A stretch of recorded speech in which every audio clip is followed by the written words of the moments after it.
Okay, this is January the 17th, 2022, and this is another conversation from the Yellow Tabletop Theater series of conversations. Yeah, about creativity. So we are in the midst of the winter, and it's wild windy weather. day. Big windy day today, and we're just trying to feel our way through and give everyone a feeling of how to move forward inside of your creative nature and how to understand it, how to put it together. How do you actually create your future creativity? And what is it created out of? And when you listen in your instinctual nature, you find that it's already in the pocket. And what you have to do is make room and time for what's in the pocket. And that's not always easy to do in life. There's a lot of flowing, and there's a lot of feeling of being incompetent or inactive or not forthcoming. Because this is the way we're all taught. We ask all those questions, and they try to rule our very nature and our emotions and even our creativity. Well, since this is the only the second conversation that we've taped for this Yellow Tabletop Theater series of conversations, kind of describe a little bit about what the pocket is. Well, the pocket is like the tabletop theater. Yeah. When you sit, you're right. We have like a yellow table. Yeah, we have a here that it's small. Yellow disc table that's probably 4 feet in diameter. So it's a nice little small and we thought cafe of it table as a great piece to actually do small theater, like one person show, or theater that's close up, where you have a small stage. You have a small stage that fits the table, and then you bring bring characters to it. As you talk about it, my mouth is watering about the idea of actually doing that. We have a huge research board for the idea of working with puppetry and working with close-up conversation and talking and utilizing all kinds of things for the conversation, like even puppets, even masks, even cutouts, cutout things, or cutout paper dolls, or maybe there's a place when we do post this conversation on our website. Beneath it, there's a text box that I can put in. Maybe I can put in one of our Pinterest links that'll take them to one of these boards. Oh, that's fun. Yeah, it's really I have I guess hundreds of pins in it. Of everything I was looking for was anything that could become one-on-one conversation or relate story. Storytelling, relating story, and in a close-up manner, which is not overwhelming. Yeah. And that you could use small things like and that's even key. masks. Not overwhelming, that's key. Yeah. And I love small close-up. I did it as a child a lot. And I used to. And you're so good at it puppetry. With your collaging. Oh my gosh. I love creating a small window. And I used to have a bookshelf in our bedroom. I slept with 4 sisters in one not very big room. Just enough for 2 twin beds and a dresser. And then we had one bookshelf, and we had a white box built in the bookshelf. I love this story because it's very key to your whole life unfolding. It's really a worthwhile story to hear over and over again, quite honestly. Thank you. The one box was white wood, painted white on the inside.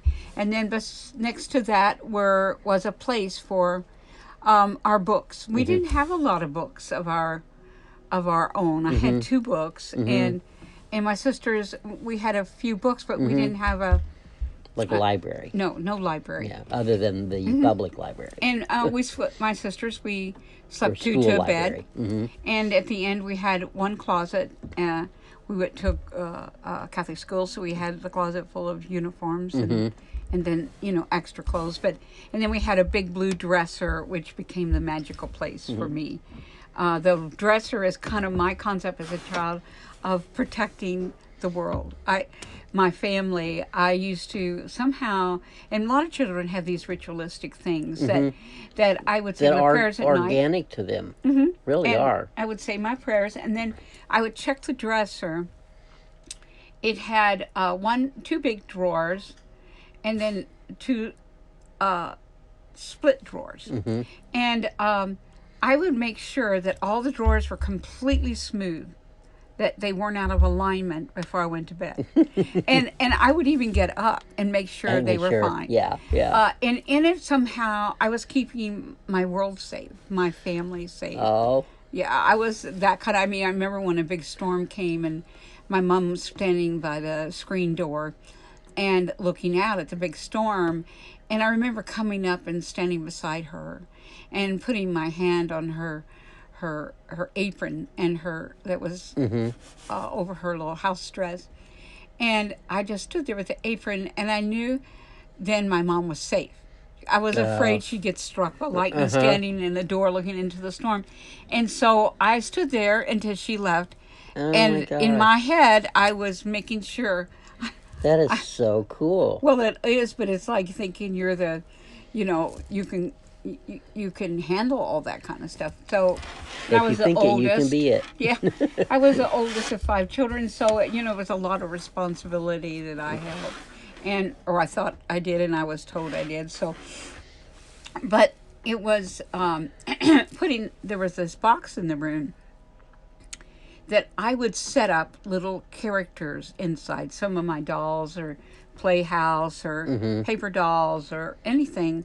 I would set up a little scene inside the white box.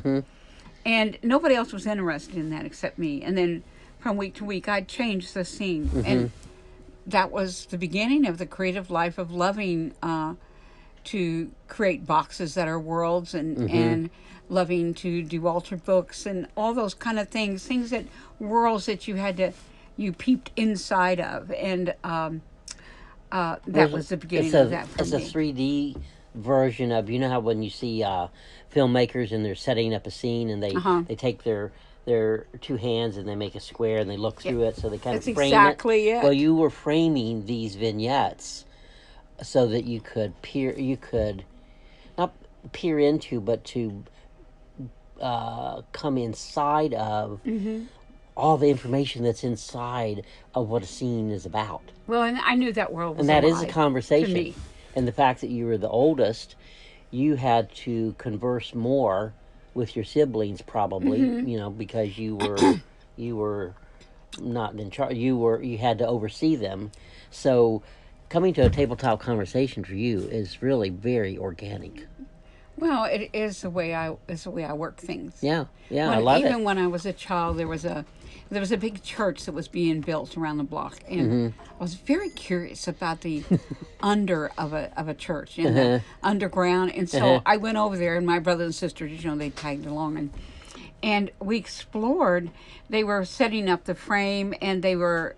You could see dug out, yeah, and then they had some parts of the frames already built, yeah. And I went in there, and I had to feel what that was, that underworld, and it's a church, so in a way that was the beginning of what me does the wanting bottom of to a know church what's getting to the underneath bottom of it. Yeah. You're getting to the bottom of it. What is this about? And I think my spiritual life finally came to the point where I entered that mystery below, and I went below what was under the church, and then I changed my life. Yeah. But I think too right now we're in winter. You're in a more of a dreaming space. You're more inside and inner. You're more cave-like, and in our day, I've found that napping, taking a nap, is essential to having enough energy to create in the afternoon. So you and I do that. But what I have found, and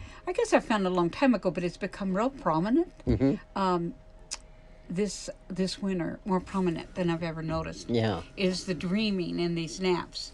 I had a vertigo, and so it was like when I would get tired, I'd go lay down, and I would immediately go to sleep, and then I would have these unbelievable dreams. Dreams where I would wake up and I would just watch something very magical happening. And today, when we dreamt, I had the most funniest, ridiculous, unbelievable dream that was really speaking and to my life than I've ever had. And when I woke up, I was just like, I remembered all of it, and that doesn't happen to me very often. And we'll talk about it a little bit because it applies to the tabletop theater. Because what you do with this whole concept of the tabletop theater is you bring the elements of your living, your life, your dream life, your awake life, and you put it into the center and have it move around so you can get a feel of the landscape of it. Yeah. So.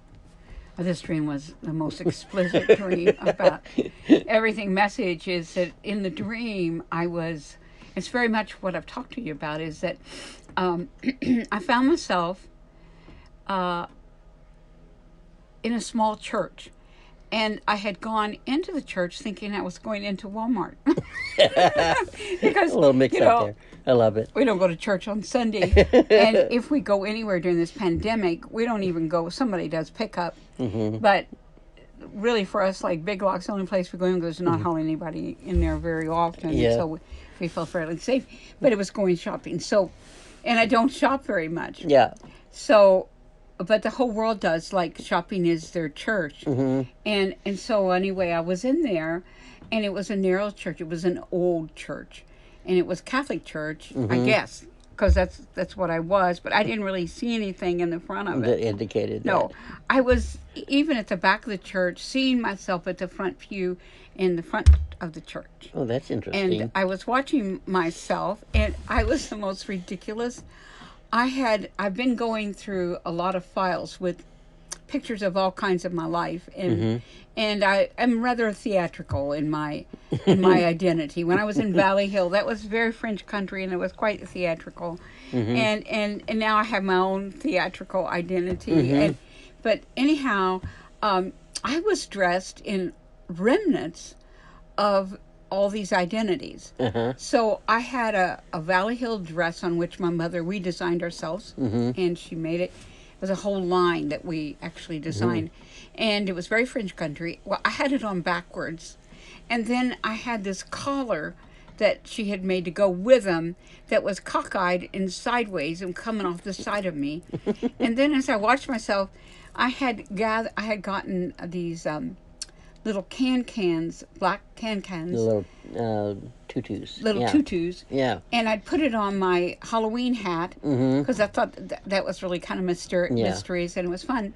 And I was wearing that tutu on my head, and it was blown up, so it was going up in the air, and I had the collar going cockeyed the other side, and I had my Valley Hill clothes on backwards, and I tried to get up out of the pew seat, and I used to wear these little slippers from China that had little bands, and I got it caught on a screw on the pew. Yeah. And then almost like a dancer shoe. Yeah, like Slipper. a dancer shoe. Yeah. And then I tried to get up 2 or 3 times, and I was just in this kind of prolonged cockeyed position of being caught and not really being able to go forward. And then I was in myself, but I was also watching myself. Yeah.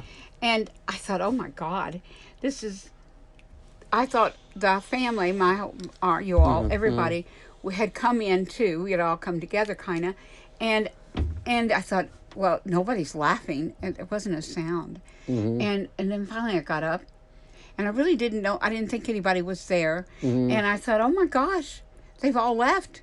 And so I go down the aisle at church, and I'm noticing then that I'm getting ready to go out, but I have no mask. And I realized that, oh my God, I don't have a mask, and I'm going to go out. And there was a whole wondering, how long can you stay out without your mask before you catch something? And it's like, or do you get it when your immune system is suddenly drops? Yeah. And it was all this kind of hysteria. And then I was kind of gathering all my cockeyed clothes, and I thought, oh my God, everybody's gone. So I thought, well, I'll go over to the side of the parking lot and go over into the grass, and then I'll try to walk home. And I went over there and I sat down and I was kind of really tired. And I didn't know what to do with all this. And my clothes were still all a big mess. And I had other things that were parcels from my past. And all at once I thought, oh my gosh, I can't walk in this very easily. I'm going to call. And so I thought, I'm going to have to find some change. And so I have some kind of big black bag that I, like a rabbit hole that I look down into. And I pull out this little change purse, and there's change in it. And I thought, oh, thank heavens. I have a few quarters I can call. And as I'm sitting there recovering from that, up comes a man. He looks oriental, and he's dressed kind of real loudly with patches, different fabrics on him. And he looks nice, though, but he comes up, and I'm like, oh, my God, I don't want to see anybody. I don't have a mask. He didn't have a mask. And so he goes over, he bends down and looks at me, like someone that's peering through a rabbit hole. I'm like the rabbit hole he's looking out through. And he looks at me, and then he goes over off to my right side, and he sits in lotus position. And he's sitting there, and then all at once another woman comes, and she sits down in the front, angled out looking forward in a lotus position. And all at once I'm thinking, oh my God, please leave. Don't say anything to me. I'm a mess right now. And he leans forward and is very friendly, and he says, hi. He says, he puts out his left hand, and he says, I'm Oya. And it's like, Oya is the oracle. She is the goddess, the Nigerian goddess of the wind and of the voice. And today we have a very windy day. Gales. So, gale. And that's wind. what Oya is. She's the gale. She's the whirlwinds and everything. And the Nigerian women look to her for how to mediate between in their families and in their village. And they look to Oya to guide them in that. And when my daughter was a child, we were looking for an oracle for her to make, and she chose Oya. Because she was about the voice, and so we created an oracle called Oya, the ceremony of the voice. And so it's this man telling me he's Oya, and he puts out his left hand, and I'm like, oh my God. I gotta take his hand. He's got a mask on, but he's Oya. And he was so bright. He said, hi. He said, I'm Oya. and then I woke up. I don't even remember if I took his hand. I did see briefly the other woman. I never saw her. It's like, what was she, Kuan Yin, the goddess of compassion that I worked with. And that was a huge dream. It had a lot to say. It is a lot to say. And I'm glad you brought it to the tabletop conversation, because this is so current. I mean, this just happened today. And I was being the one on backwards. Kokopelli. I was being very much a Kokopelli, the fool, with all my things backwards and sideways and catching on everything. And then I was just, it had so many layers. And then Oya about the wind and the ceremony of the voice. And I've been working more with the meditation collages, which are like voices that I have worked with this year. And it's a little,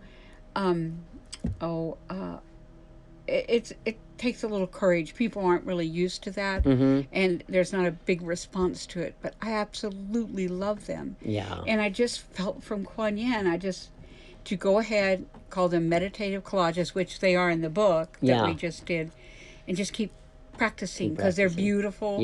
And just keep putting them on, and just, it's a practice. And it was kind of like when I started doing the alchemical mind. It was like nobody was looking at it hardly at all. And I did it for a year, and then I had quit. And you set it aside. And I set it aside. And then all at once I went back to it this year. Not this year. The year of the pandemic. In January, before it actually started, I started doing the alchemical mind. And I found out that thousands of people had gone to it without you even knowing about it, because you hadn't even looked at it. 8 years that I hadn't done it. That is so bizarre. So, that was really wild. It kind of really, and so I started doing it. And as I've just done it and put it on, locally, it was a very small number of people, but blog goes nationally and worldwide. And so locally, I started accumulating more people that started looking at it. People I knew and people I didn't hardly knew that but we were connected on Facebook. And then we find out that that nationally and internationally, the number has grown to almost 600 a month, and then locally about 300. So it's up to 1,000, and it's just like it wasn't any. I just kept putting it on and putting it on, but so you feel a little bit like Kokopelli. You don't really fit the occasion. You're kind of dressed backwards and you're not really upright very much, but I think the dreaming is what's big right now. Is that as we are changing in the new year and actually creating lots of times new identities, new ways that we converse and identify with the world. We also, it's like for me, all my identities are like coming together. Ooh, and then I'm kind of dream, forming. They certainly were. Even the way I look and dress, a new identity that you and I both are forming. I love when you talked about in the dream when you were in the church and you were at the back of the church and the front of the church. Yeah. And then you think about tabletop puppetry. Oh my gosh! And there's watching the show. The puppeteer and the puppet. And they're connected because one's the expression of the other. Actually, I looked kind of like and I love was on strings in a way. A way I was kind of cockeyed, and then I would be still like a pose, and I would kind of stand up, and I'd be cockeyed, and then I would change, and then I'd be try to get something off, and then I'd be cockeyed again. Ooh, that gave me the image of if like that. The puppet can, they're kind of, as they're being moved, they kind of end up being a little slumped to one side or the other as they're in their movements. So the strings that go from the puppet to the puppeteer are the lines of communication. It is. It's like a lineage. And then you talked about the thread and not the strain. If it's a strain, let it alone. But if it's a some string, things we think that are strains are actually strings to something. So if you can see and come to the string idea, then that's like the connection between the expression of the puppet to the puppeteer, or the expression of the self to your own expression. Like a lineage. Really cool. A lineage. That is so rich. Wow, thank you. Oh, you're welcome. That's really good. I think I think this is a dream time for a lot of people in this pandemic. Napping is really when I find that when I nap, the dreams are much more vivid, and I remember them. Where if it's an all night sleep, dreams come and go, and I have tiny snips. Yeah. But they're really vivid to remember when it's. And they talk about that state of dreaming. But people that desire to be creative, the creatives, then they're aware of either musing or dreaming and bringing back information and to be able to use that in your expression. But I think now with these years of pandemic. Think about it, the culture itself, whether they are consciously thinking about any kind of creativity or not, or they're just trying to get from one day to the next, in their dream time, it must be that everyone is trying to find a solution to what it feels to be a very big problem. Yeah. So think of the billions of people during their dream time are all trying to find solutions to allow their lives to open up and unfold. in a better way. Sleeping That's all big. night is a different kind of dreaming and a different kind than taking a Napping nap. is really And the nap, Nap. and I know I started wearing this whole line of clothes called nap. The people are going to one thing, even if they're going back to work, they are wearing looser clothes. They may try the tight stuff, but eventually they go back They in. need to feel less so that the constrained body the way they used to be. feels Yeah. less constrained and is more able to dream. Yeah. Even dream while awake. Yes. And then if you can allow yourself a small nap, like 20 minutes, that it will completely renew your body. You can even do it on your lunch break. But people in the daytime as creatives, it's hard. You get busy, but I realize how important a 20-minute, 30-minute, 40-minute nap is that will renew you for the rest of the day. But that is where somehow you are able to access this part of the dream body that actually creates story for you to follow, gives you information. Whereas a long night dream, you get so much that you can't recall it, and it's all kind of because it's so many hours of it. Yeah, but this is it's just like a one package you open. it's corrugated. It's corrugated. It's got to be corrugated, and that's why you can access it's it. Even more valuable than the whole night's sleep. Yeah. And so if you don't get a whole night's sleep, then let yourself have a nap. Yeah. And even if you get a night's sleep and you're up early, usually at some point midday you're ready for a little nap. And I learned this the most when my grandchildren started living with us. And my daughter learned it too. I would work all morning with the children, and I would help her with this and help her with that. But I'd get beyond myself around lunchtime. I just was so... And I found if you and I both, we went and took a nap, that we could continue the rest of the day. That nap would rejuvenate us, and I think it was like 20 minutes, 30 minutes. And finally, my daughter started telling me, "Mother, go take your nap." and she knew that I couldn't survive helping her like I was required to do, because the children were very young, that I couldn't help her if I didn't have that nap. And she loved me. She didn't want to wear me to the, to the bone. Yeah, and I knew that it was right, so I'd take that nap. But I did a lot of dreaming in those naps, and we came up with a lot of ideas. And a lot of times we put the children down for a nap and took a nap with them. Yeah. Out in our studio. Something you said earlier when you talked about the people dreaming while they're awake. Yeah. And you think about that. That's what the creative people, the creatives, us, what other artists and musicians and dancers, all of them do, is they're really bringing the dream time to the awakened state. Wow. Movies are dream times made available to see while you're awake. Well, remember all the scientists and writers? They got a lot of ideas from them. It's probably the nap dream that they're getting their ideas from. It is, and now a lot of inventions are the early solutions morning to problems are. Yes. Invariably, you read about that all the time, because they find all of a sudden this eureka thing that happens out of their dream, out of their nap, and then all of a sudden they're able to move forward. So it's really neat to see that the tabletop theater is a dreamtime space in the awakened state.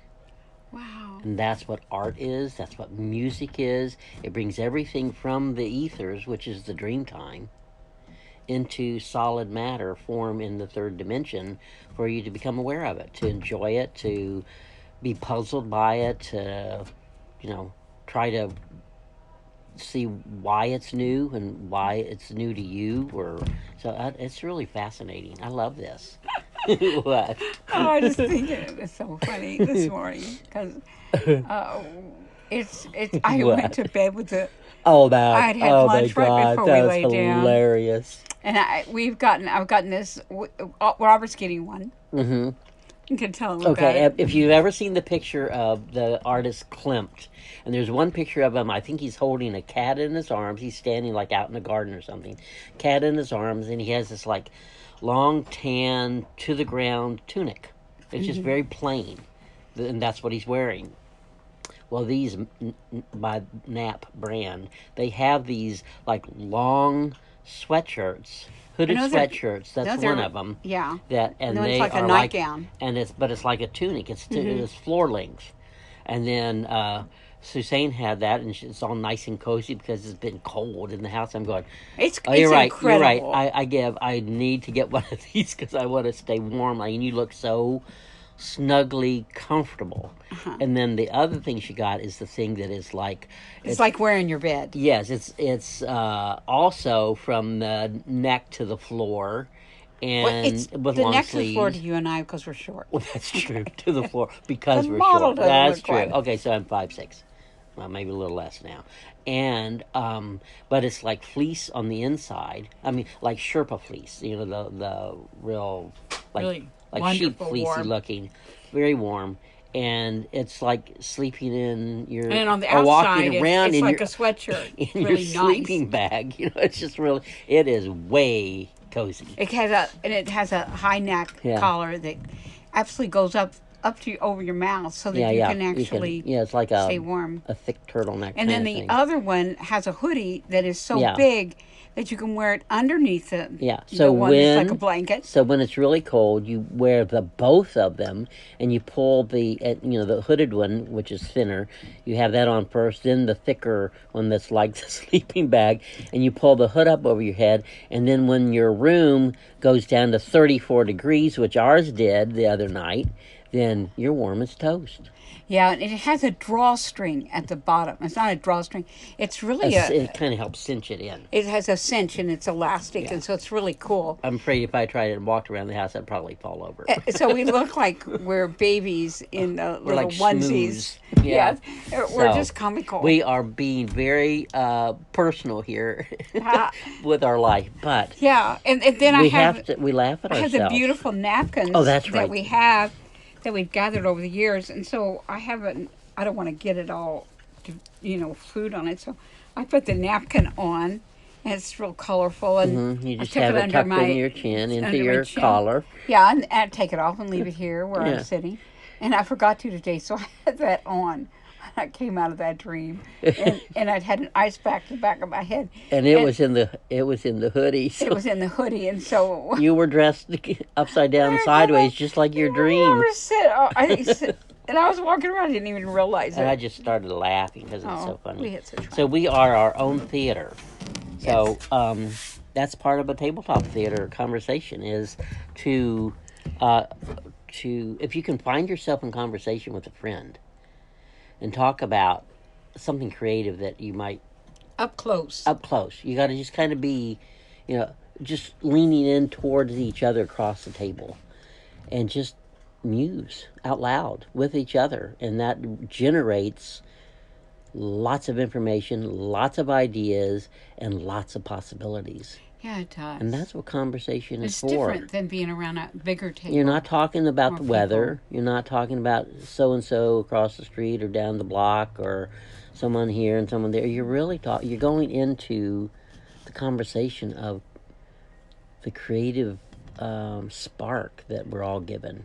Well, we're sitting here at this little yellow table tucked in the corner here, and you're the third party. You are. So welcome. Thank you for being here. And it's up close. And it is up close, and we want it to be up close. And we're sharing our life up close. We want to share this with you because it feeds us, and it makes us feel good about our life, about ourselves, and we love our muse because it has been so good and kind to us because we want to stay in communication with it. So we're hoping that this is something, this is a story that we're telling you about a way of connecting more deeply. Connecting more and allow yourself to napping. Nap. And the fruits of that kind of sleep and how much beautiful creative information it can communicate to you. And this one was huge on so many levels. Yeah. I'm still glad we got to share enjoying it and listening to it, and I know I've always wanted to be funny, and I really entertain myself with lots of things. Well, I'm proud of you for sharing it today because it's not everyone wants to share share their dreams, but it's supportive, especially in this kind of time where people need to dream. Yeah.